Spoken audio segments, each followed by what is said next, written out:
Muy bien, recordemos que estábamos viendo bases de datos distribuidas y estábamos viendo el tema de diseño de una base de datos distribuida. Habíamos visto que para diseñar una base de datos distribuida, al igual que en una base de datos centralizada, lo que nos interesa es el esquema conceptual, o sea, el diseño global conceptual de la base de datos. No nos interesa mucho inicialmente si vamos a tener una red, si vamos a tener nuestra base de datos distribuida en diferentes sitios, sino nos interesa tener una única base de datos que contemple todo lo que nos interesa registrar, o sea, que contemple todos los requerimientos de información que se tengan en la empresa. Entonces, habíamos visto que en realidad tenemos que seguir los pasos que se siguen para una base de datos centralizada. Básicamente lo que hacíamos era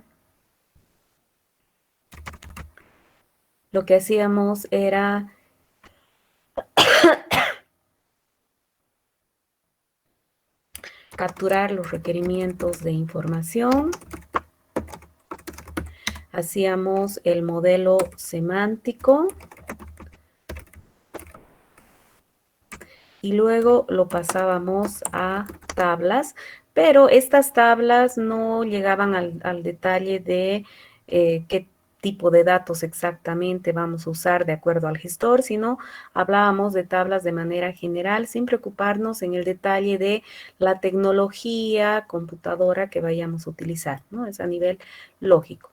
Para una base de datos distribuida habíamos visto que se hace básicamente lo mismo. Y en un siguiente paso hacemos el diseño de distribución que se llama, que justamente está a este nivel, ¿no es cierto? Aquí hacemos el diseño de distribución que consiste en, a partir del esquema conceptual global, obtener los esquemas locales, es decir, qué tablas, cómo vamos a fragmentar nuestras bases de datos y dónde vamos a localizar esos fragmentos. Habíamos visto que esta es la tecnología top-down, pero también podemos aplicar una tecnología bottom-up cuando ya tenemos sistemas corriendo, con bases de datos corriendo en producción, y lo que queremos es que esa base de datos trabaje como si fuera una sola, ese grupo de bases de datos trabaje como si fuera una sola. Hacemos esa reconstrucción para obtener el esquema conceptual global, ¿no? Esa integración en realidad para obtener ese esquema conceptual global. Ahora, al hacer el diseño de distribución, habíamos visto que tenemos el diseño de fragmentación y el diseño de localización. Es decir, para cada una de las tablas que hemos obtenido en este esquema conceptual global, decidimos qué fragmentos vamos a tener y dónde están ubicados esos fragmentos. Esto es suponiendo que seguimos la metodología top-down, ¿no? Y habíamos visto que en el diseño de fragmentación, para que una fragmentación sea correcta, debíamos cumplir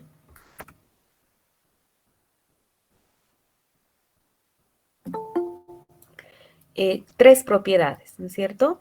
La propiedad de completitud, disjuntividad y reconstrucción.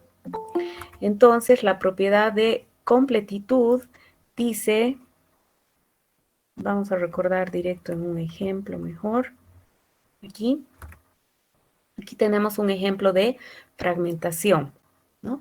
Hemos fragmentado la tabla alumno en dos fragmentos, AF y AM. Esta fragmentación es correcta porque cumple con la propiedad de completitud. Ninguna fila de alum queda fuera, es decir, toda fila de alum está en algún fragmento. Los fragmentos AF y AM son disjuntos, o sea, no tienen filas comunes. Y puedo reconstruir esta tabla original uniendo estos dos fragmentos. Entonces, cualquier fragmentación que sigamos tiene que cumplir esas tres propiedades para que sea correcta. Habíamos visto que podemos tener una fragmentación horizontal. Podemos tener fragmentación horizontal, vertical o mixta, y nos habíamos quedado viendo la fragmentación horizontal. Por ejemplo, esto que vimos acá es un ejemplo de fragmentación horizontal. Habíamos visto que para obtener la fragmentación horizontal, en realidad habíamos trabajado intuitivamente. El último ejercicio que hicimos ayer fue el de hacer la fragmentación horizontal de la tabla alumno según sexo y estado civil. Entonces, el resultado sería este, ¿no es cierto? Tenemos las mujeres solteras, que sería la parte amarilla, las mujeres casadas, que sería la parte verde, las mujeres viudas, la parte lila, los hombres solteros, los hombres casados y los hombres viudos. Esta sería la fragmentación horizontal de esta tabla alumno. Ahora, esta fragmentación horizontal en realidad puede ser primaria o derivada. Entonces, en este caso, esto que acabamos de ver es una fragmentación horizontal primaria. Y aunque nosotros hemos trabajado de manera intuitiva, en realidad existe un algoritmo. Y vamos a ver ese algoritmo. Algoritmo para hacer la fragmentación horizontal primaria. El algoritmo para hacer la fragmentación horizontal primaria es el siguiente. Primero tenemos que identificar predicados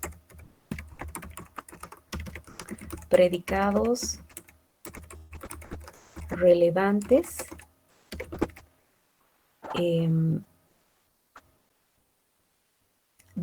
a partir de la comprensión del caso de estudio que estemos viendo.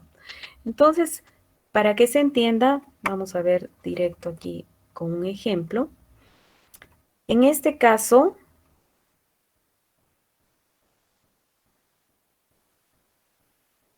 los predicados relevantes para esta tabla podrían ser sexo igual a F o sexo igual a M, estado civil igual a S, estado civil igual a C, es decir, aquí tenemos los predicados relevantes.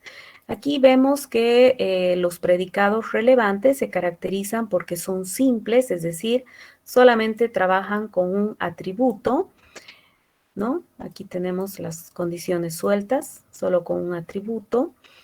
Y estos predicados relevantes, este conjunto de predicados relevantes tiene que ser completo y mínimo.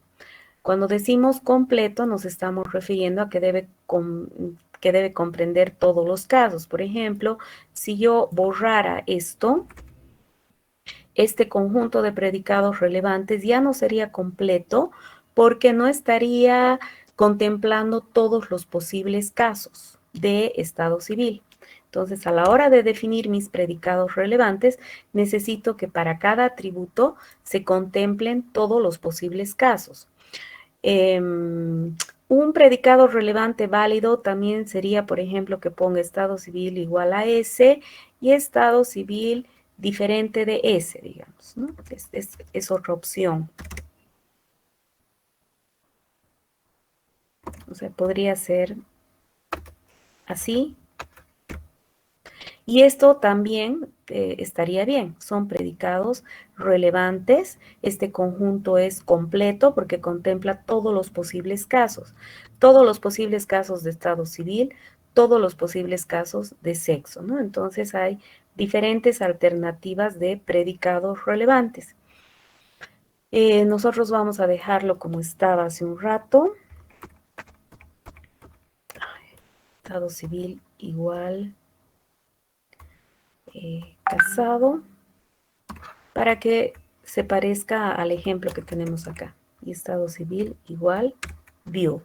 Ese es el primer paso del algoritmo. El segundo paso del algoritmo es formar minterms. Los minterms vienen a ser predicados más complejos, ¿ya?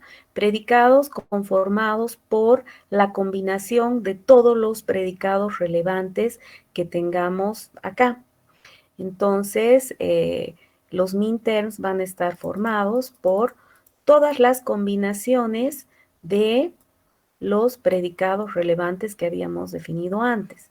Entonces tendríamos sexo igual a F combinado con todos los posibles estados civiles. Sexo igual a M combinado con todos los posibles estados civiles, utilizando el I. Como es álgebra de Boole, tendría que utilizar aquí el operador I, pero por razones de practicidad he puesto Y, ¿no? Pero ahí se supone que es este operador, podríamos poner así, ¿no? Es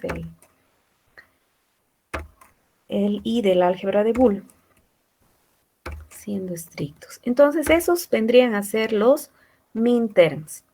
Una vez que tengo los minterms, hago justamente el tercer paso, que es lo que por lo que habíamos empezado y al trabajar intuitivamente.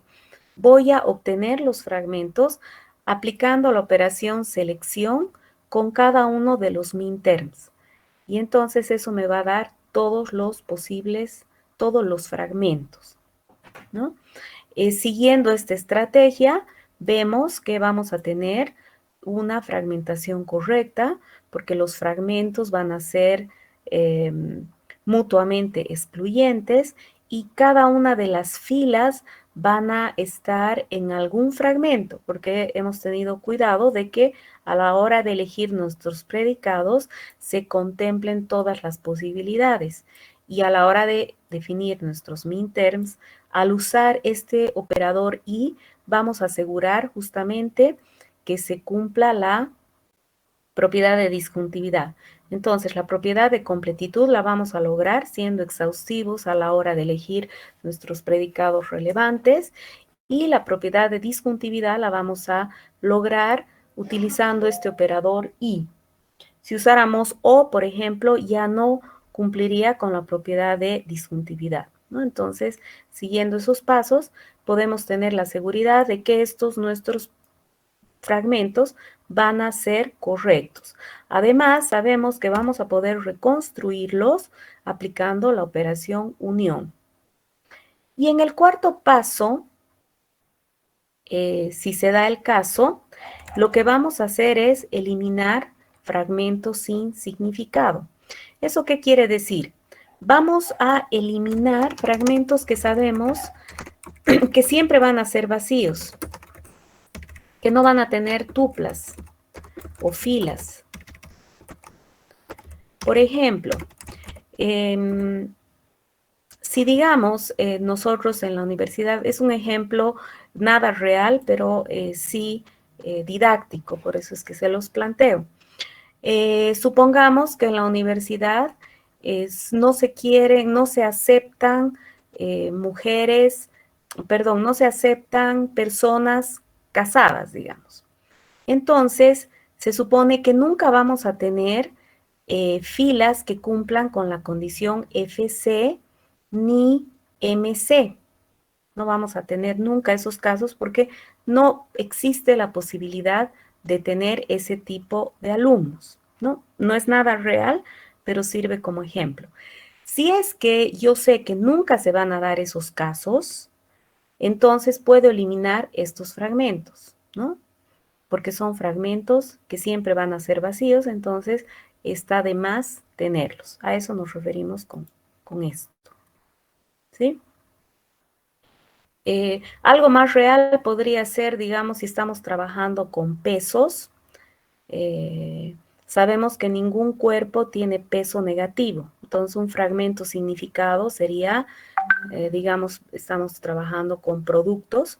Entonces, seleccionar productos con peso mayor a 50 entre 7 y 50, entre 0 y 50 y menor a 0, digamos. Entonces, nunca vamos a tener productos menores a 0, entonces podemos, pesos menores a 0, ese fragmento no va a tener significado. Nunca van a existir objetos con peso negativo, ¿no? Algo así. Esa es la idea. Entonces, ese es el algoritmo. Ustedes lo van a ver en la presentación. En la presentación quizás se entienda menos que en el ejemplo, ¿no? Entonces, aquí identificar conjunto de predicados relevantes que tiene que ser completo y mínimo. Cuando hablamos de relevante, estamos hablando que es importante para hacer la fragmentación, ¿no es cierto? Entonces, en la universidad, si nosotros estuviéramos haciendo una base de datos distribuida para la universidad, de acuerdo al ejemplo que habíamos visto inicialmente,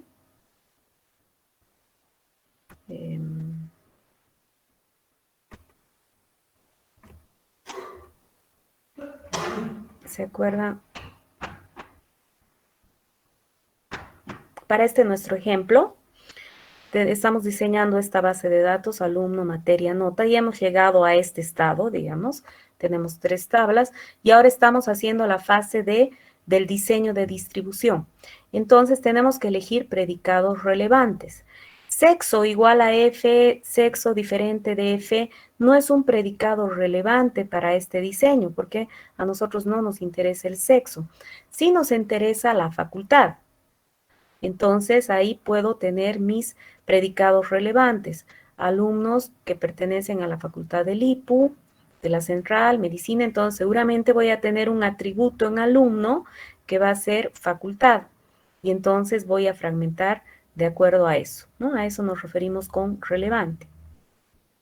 Completo y mínimo, tenemos que ver todas las posibles facultades. Entonces, si solamente tengo esto, y por ejemplo no estoy considerando odontología, odontología tendría que manejarse como central u otro, digamos, ¿no? Para ser exhaustivos y contemplar todos mis alumnos. Y,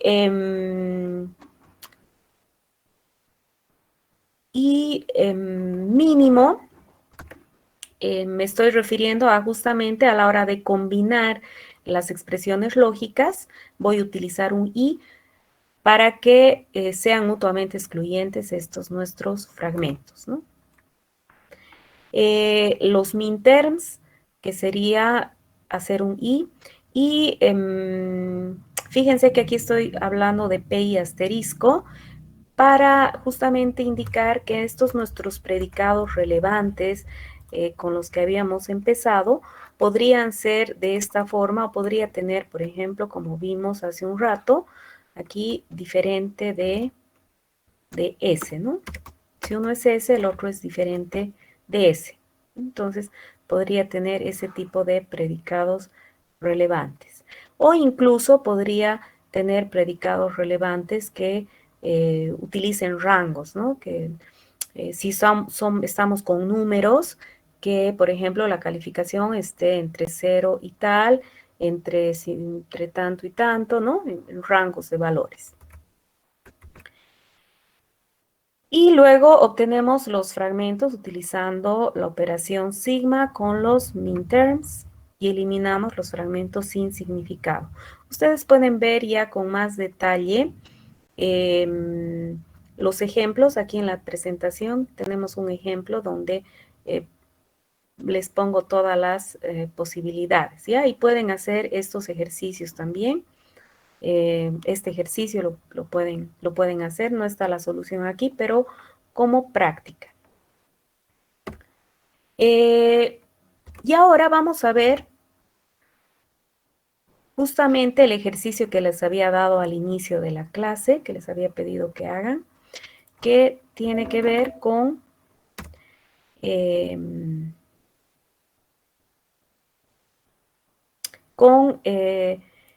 ¿qué pasaría si nosotros hemos fragmentado la tabla alumno de esta manera y quisiéramos obtener una fragmentación de la tabla nota a partir de esa fragmentación de la tabla alumno.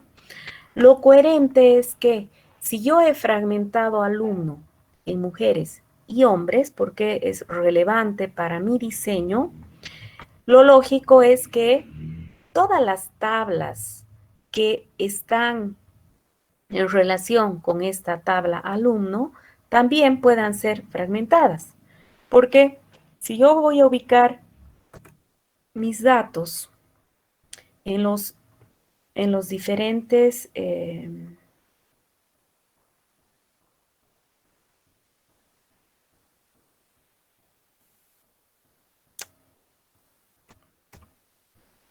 si yo voy a ubicar mis datos en los diferentes sitios, no es coherente que si yo aquí he puesto los alumnos del IPU, ponga acá todas las notas.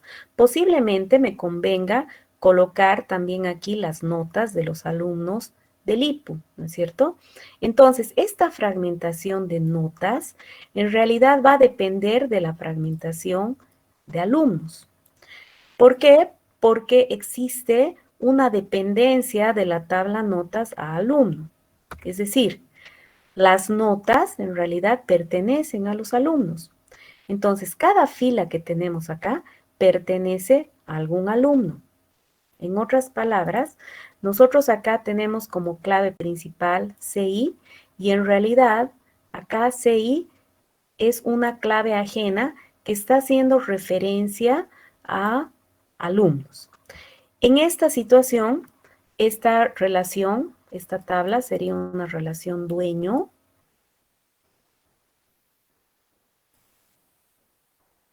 y esta tabla sería una relación miembro. Así la llamamos porque en realidad si hacemos si representamos la relación entre alumno y nota,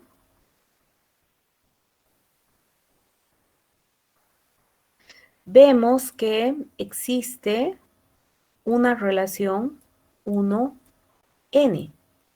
¿Por qué? Porque un alumno puede tener varias notas. Aquí vemos que el alumno 2 tiene esta nota. Cada una de estas filas representa una nota, ¿no es cierto? Este alumno 2 tiene una nota, acá tiene otra nota. El alumno 4 tiene esta y así. Entonces, un alumno puede tener varias notas, pero cada nota solo pertenece a un alumno. Por ejemplo, esta nota solamente pertenece al alumno 2. Entonces, por eso es una relación 1N. ¿Cómo me doy cuenta de que existe esa relación? Porque aquí CI está como clave ajena, está haciendo referencia a un alumno, ¿no? Entonces, esta es una foreign key y esta es una primary key. En esa situación, entonces yo voy a tener las notas de las alumnas mujeres y las notas de los alumnos hombres. ¿Cómo podría obtener yo NF a partir de nota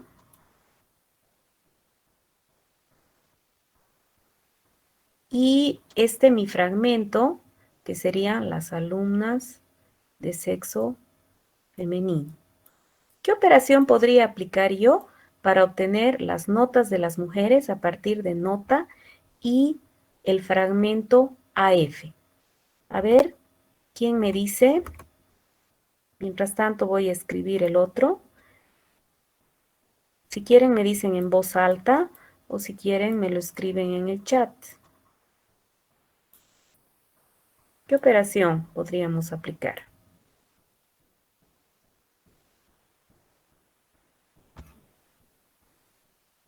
NF, NF, ¿no? Estoy queriendo ver cómo obtener esos fragmentos a partir de estos fragmentos de mi tabla dueño. ¿Alguien quiere participar?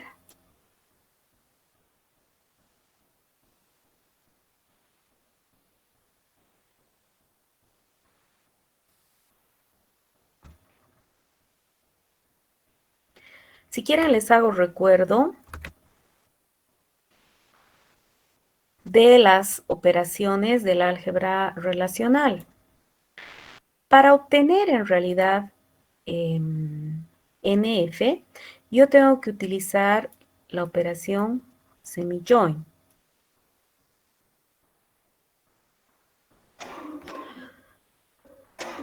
O sea, lo que tengo que ver en NF, si se dan cuenta, lo que tengo que tener son las filas de nota que hacen referencia a los alumnos que están en AF. Filas de nota que hacen referencia a los alumnos de AF. En otras palabras, las filas de nota que tienen valores de CI que aparecen en AF. Para hacer eso, puedo utilizar el semi-join. Voy a aprovechar que aquí tengo un ejemplo para que ustedes se ubiquen mejor por si se hayan olvidado del semi-join. Acuérdense que el join lo que hace es, dadas dos tablas, a través del atributo común, este es el join natural, ¿no es cierto?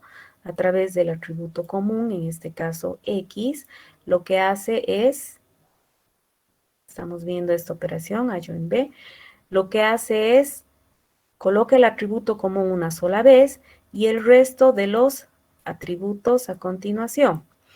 Bueno, no importa en realidad el orden, pero la idea es que aparece el atributo común una sola vez. Y entonces lo que hacemos es buscar, para cada fila de A, buscamos los Bs que tienen el mismo valor. Entonces aquí 1, 1, entonces formamos la tupla 1, 2, 3, 3, ¿no? Seguimos buscando 1, 2, 3, 1, 2, entonces tenemos 1, 2, 3 y el 2. 4 no aparece en B, entonces este no lo tomamos en cuenta. 7, 8, 9 sí aparece, entonces 7, 8, 9, 4. Y de esta manera tenemos a join B. Fíjense que si nosotros nos quedamos solamente con los atributos de A, entonces tendríamos esta parte. Y haciendo la proyección, aquí está el semi-join, haciendo la proyección de solo los atributos de A, tendríamos las filas de A que son referidas en B. Por ejemplo, aquí X1, 1, 7, 1, 7. Entonces, son las filas de A que tienen referencias en B. ¿Cómo hago las referencias? Justamente a través del valor de la clave ajena, ¿no? No se olviden que esta es la clave ajena. Entonces, los valores de clave ajena son referencias a la clave principal. Entonces, aquí tengo referencias a este registro. Y aquí tengo referencia a este registro. Al hacer A semi-join B, estoy obteniendo las filas de A que son referidas en B. Y esas van a ser la amarilla y la rosada, ¿no? Fíjense que la definición de semi-join es, hacemos un join de las dos tablas y luego nos quedamos con los atributos de la primera tabla. Recuerden que el semi-join no es conmutativo, ¿no? Aquí está B semi-join A. Esa era la idea ese es el semi-join. Por eso es que, en este caso, con la operación semi-join vamos a obtener lo que queremos. Son las filas de nota que son referidas en AF. Más bien, las filas en nota que hacen referencia a filas de AF y las filas de nota que hacen referencia a filas de AM, ¿no? Eso sería NF y NM. Entonces, formalizando lo que les acabo de decir, a la hora de hacer una fragmentación horizontal, esta se llama fragmentación horizontal derivada.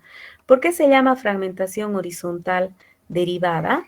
Porque yo estoy derivando una fragmentación a partir de la fragmentación horizontal de la tabla alumno, voy a derivar una fragmentación a la tabla nota, donde esta es la tabla dueño y esta es la tabla miembro, ¿no?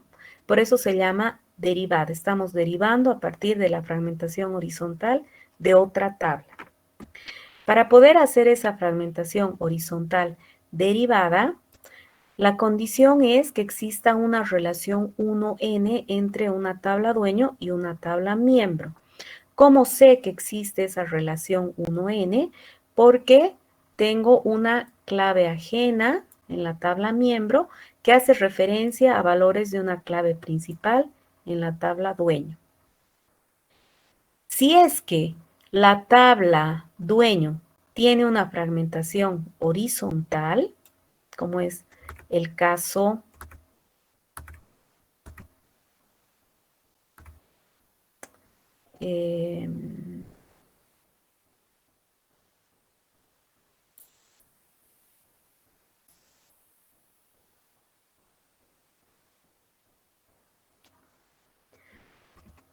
como es el caso acá, como la tabla dueño, perdón, tiene una fragmentación horizontal, entonces se puede derivar una fragmentación a la tabla miembro, ¿no?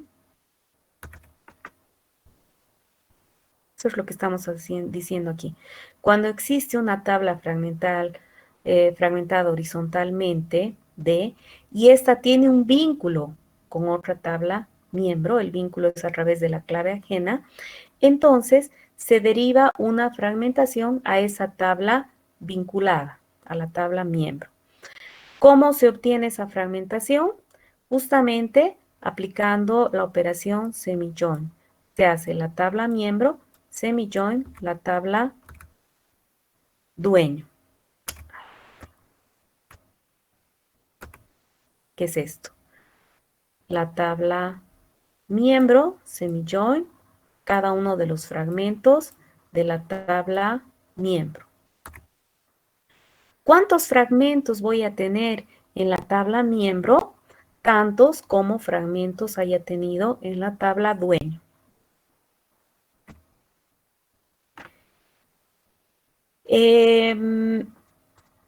Preguntas. Pueden preguntar. Ya, esta era una respuesta de hace un rato. Estaban muy aproximados, ¿no es cierto?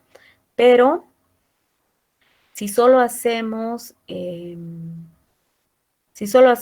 join, tendríamos el problema de que habrían atributos de más, ¿no es cierto? Por eso es que necesitamos el semi-join. Ya, más preguntas. Pueden escribirlas acá. ¿Se ha entendido? Ya. Entonces, su tarea es hacer la fragmentación. Bueno, veremos este ejemplo más porque he visto con el otro grupo. Si tenemos, por ejemplo, la tabla alumno y la tabla nota, vemos acá que CI hace referencia a la tabla alumno porque CI es clave principal y aquí CI está como clave ajena. Entonces, se quiere fragmentar la tabla nota según sexo y estado. Entonces, si queremos fragmentar la tabla nota según el sexo y el estado de la tabla alumno, me están diciendo aquí que se ha fragmentado alumno según sexo y estado. Entonces, voy a tener la fragmentación primaria de alumno de esta manera. En este caso, fíjense que solamente estamos considerando que vamos a representar, vamos a tener dos posibles sexos y dos posibles estados, soltero y casado. No vamos a guardar detalles de viudo, divorciado, no sé qué, o soltero o casado. Entonces, vamos a tener en este caso 4 fragmentos primarios de la tabla alumno. Entonces, tendríamos todas las combinaciones de sexo y estado. Tendríamos los 4 fragmentos. Entonces, los fragmentos de nota van a ser notas semi-join a 1. Entonces, aquí vamos a tener las notas de las mujeres solteras, ¿no? Como aquí tenemos las mujeres solteras, aquí vamos a tener las notas de las mujeres solteras. Alumnas, mujeres casadas, notas de las mujeres casadas. hombres solteros, notas de los hombres solteros. Hombres casados, notas de los hombres casados, ¿no? Entonces, esta es la fragmentación derivada. Ahora, la tarea que quiero que hagan es,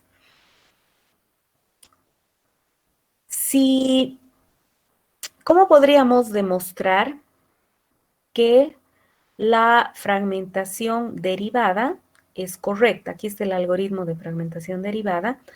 Quiero que analicen y si pueden demostrar formalmente que una fragmentación derivada llevada a cabo de esta manera es correcta. En otras palabras, estamos queriendo demostrar que este algoritmo es correcto porque va a dar lugar a una fragmentación correcta.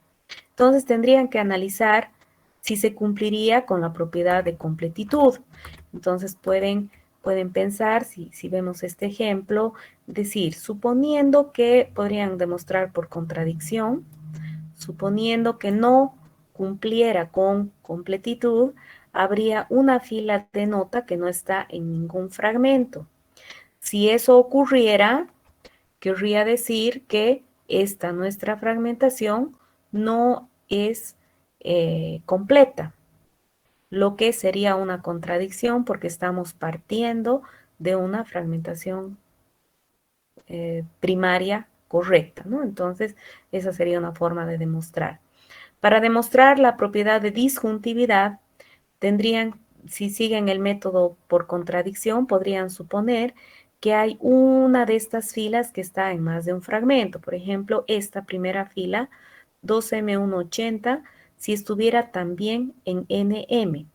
Si fuera así, querría decir que en NM tengo una referencia a un alumno de AM. Eso querría decir que esta fragmentación primaria tampoco sería disjunta porque tendría que tener aquí ese registro, ¿no? Y la propiedad de reconstrucción, yo puedo aplicar, obtener la relación nota aplicando la unión de estos dos fragmentos, ¿no? Entonces pueden convencerse, sola para convencerse, pueden tratar de hacer la demostración formal.